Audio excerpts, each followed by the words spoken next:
Mėly neringiškiai, sveiki. Aš jūsų šešėlinis Neringos meras Matas Lasauskas.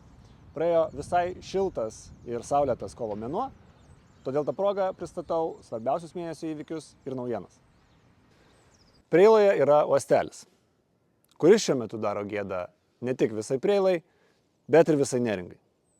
Pantoninis molas užlipęs ant kranto, kreivas, o jo pirštai jau antri metai smėlio užpustyti guli krante nenaudojami. Negana to, ant kranto įstrigęs pantoninis molas yra suformavęs užtvanką, kuris stabdo vandens nešamą smėlį ir ilgina krantą, taip užnešdama smėlių slipą laivams nuleisti. Sprendimas paprastas.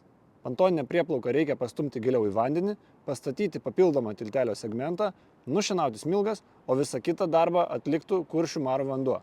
Šiam darbui nereikia nei projekto, nei viešųjų pirkimų, užtenka tik vietinės technikos ir gal vieno papildomo krano.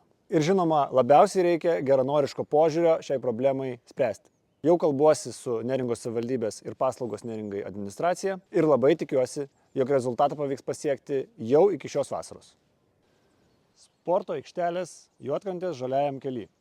Padelio aikštelės įrengimui trūksta vieno parašo ir bus pradėta vykdyti projekto korektūra. Jinai neturi būti labai ilga ir yra didelė tikimybė, kad šis projektas įsivažiuos. Aš labai to tikiuosi. Tačiau teniso aikštelė ten jau stovi seniai. Kaip ją patekti? Kaip žinoti, ar ji yra laisva? Rezervacijos sistemos kol kas nėra. Nieko naujo kurti ar pirkti nereikia. Reikia prie esamos Nidos sporto aikštelės rezervacijos sistemos pridėti kelias eilutes ir į ją įtraukti Juodkrantės sporto aikšteles. Tai visiškai nesudėtinga. Ta pati galima padaryti ir su Neringos gimnazijos sporto ir treniruoklių salėmis. Jokių papildomų investicijų nereikia. Reikia tik noro. Informaciją ir pasiūlymus perdaviau, bei stebiu jų įgyvendinimą. Aš labai noriu tikėti, jog iki vasaros jau bus galima rezervuoti skaitmeniškai visus Neringos miesto siūlomus sportus ir eiti sportuoti. Artėja vasara ir artėja vasaros renginiai.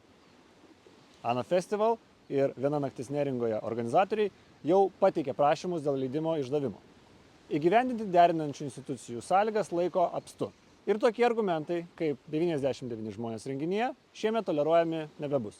Tačiau taip pat nebus toleruojami ir tokie argumentai, neva renginio dalyviai daro žalą gamtai, šlapinasi ir kūrena lauželius kopose ar griauna kopagubrį. Lauksime labai didelio ir atsakingo darbo iš organizatorių ir glaudaus bendradarbiavimo su nacionaliniu parku. Stebėsiu, seksiu ir pranešiu jums visą šio proceso eigą, o padėjus visas emocijas ir principus į šalį, bei siekiant bendro tikslo, sprendimą galima rasti visada.